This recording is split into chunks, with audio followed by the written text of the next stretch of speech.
became a chef because it was the only thing I was ever gonna do.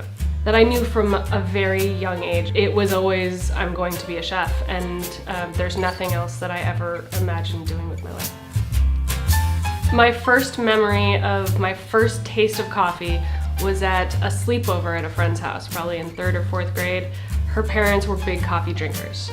Growing up, my parents were not big coffee drinkers in the morning, so the fact that I woke up to this sort of aroma of coffee it was a new smell for me and something that I very much liked. It's something I crave in the morning. It's something that starts off my day. It is kind of more ritual than it is necessity for me. I get up and the first thing I do is go for that cup of coffee.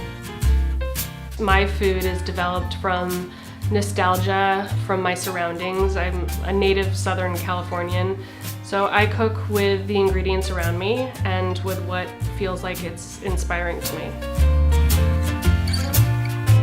I would say that 99% of the creativity or the designing of a new dish on my menu happens in my head. I can visualize what's about to happen. I can visualize what flavors will play off of other flavors. And I think that has to do with seasonality of ingredients and how things taste at a certain time of year. I do a lot of gardening.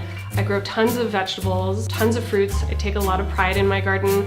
And I actually find that it activates my brain in so many ways that I had never noticed before and makes me feel and think very differently about food.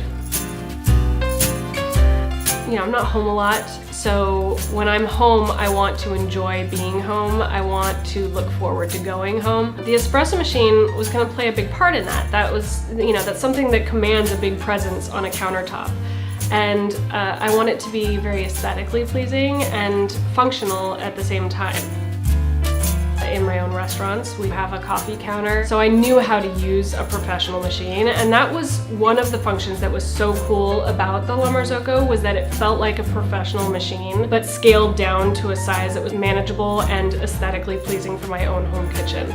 In designing this kitchen, in designing this house, was not to create something that was unnecessary or extravagant. It was literally just to elevate my everyday habitual experiences. So if I can elevate my coffee experience in the morning by making an espresso easily in my own kitchen out of a gorgeous machine, then why not do that?